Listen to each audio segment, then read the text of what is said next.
me tell you something you already know. The world ain't all sunshine and rainbows.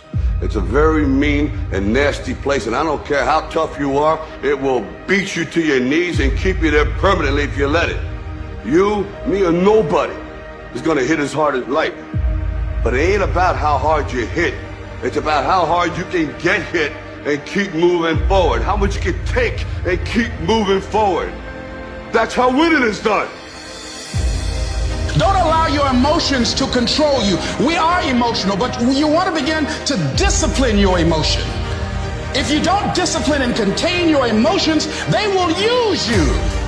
Whatever experience you're having right now, it has not come to stay. It has come to pass. Not to stay, just to pass. It's just going through. The time is now. The time is now to express and for people to believe in themselves. The time is now for it to be okay to be great. If you want to begin to move into your own personal greatness, if you want to begin to really enjoy a happy, successful, healthy life, you've got to be willing to go against the tide. You've got to be willing to harness your will and say, in spite of this, I'm in control here. I'm not going to let this get me down. I'm not going to let this destroy me. I'm coming back, and I'll be stronger and better because of it. You have got to make a declaration that this is what you stand for. You're standing up for your dreams. You're standing up for peace of mind. You're standing up for health. You want it, and you're going to go all out to have it. It's not going to be easy. When you want to change, it's not easy. If it were in fact easy, everybody would do it. But if you're serious, you'll go all out.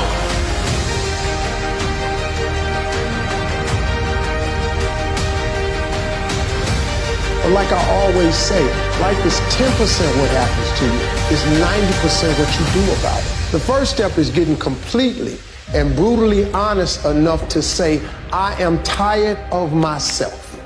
When you say I'm sick and tired of being sick and tired, that's the facilitator of change. That's when you're ready to say these words, no more excuses. No more excuses. I believe that self-discipline is the definition of self-love. That when you say that you love yourself, that means that you have behavior towards yourself that is loving. It's like you say to yourself, hey man, look, I know you want to eat that pizza and it'll be really good, but I love you too much to let you eat that. And I think the word discipline has kind of gotten a bad name. We think about it in terms of punishment. I'm not talking about discipline in that way. I'm talking about discipline in the sense that you forego immediate pleasure for the exchange of long-term self-respect. If you find your passion, you're going to have this tremendous energy. It's sustainable energy. But momentum requires you always do the next thing to keep the momentum going. And the reason you get yourself in a passionate place is so that you change your life. And the only thing that changes your life is making a decision. So while you're in this passionate state, that's where you make decisions. A decision is the first step. Decision is like a war. I got to do this or that. All right, I'm going to make myself do this. But commitment is when you now, after you've decided, you commit to do this for the long term. Whether it's hard or easy, doesn't matter. You're doing this.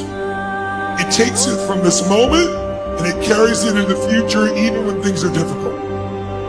The only way the commitment and the energy and the momentum continues is if you take immediate, massive action is the cure-all. If you're having a difficult time with something, your relationship isn't where you want it to be, your finances are not where you want to be, your body's not where you want to be, your business is not where you want to be, you need to take massive action. And if that doesn't work, try something else. If that doesn't work, try something else.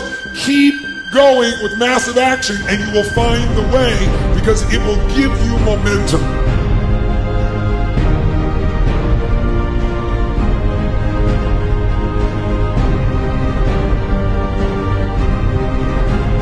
I don't want to be icon.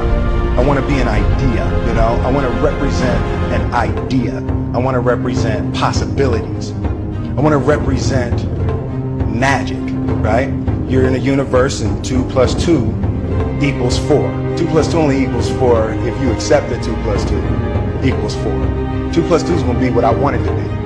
There's a redemptive power that making a choice has, you know, rather than feeling like you're a threat to all the things that are happening. Make a choice.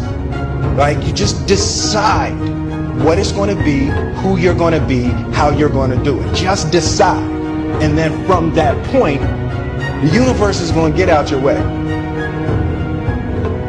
A person's strengths are often their biggest weaknesses. And so that also means that their weaknesses can be their strengths. So, me, I am weak. In all those ways that I listed, I am weak. But I don't accept that. I don't accept that I am what I am and that is what I'm doomed to be. No, I don't accept that. I'm fighting.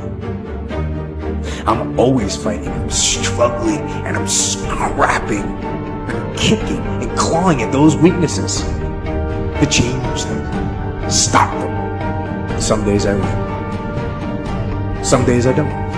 But each and every day, I get back up and I move forward with my fists clenched toward the battle, toward the struggle. And I fight with everything I've got to overcome those weaknesses and those shortfalls and those flaws as I strive to be just a little bit better today than I was yesterday. The only thing that I can see, you can never really look at yourself. The only thing that I see that is distinctly different about me is I'm not afraid to die on a treadmill. I will not be outworked, period.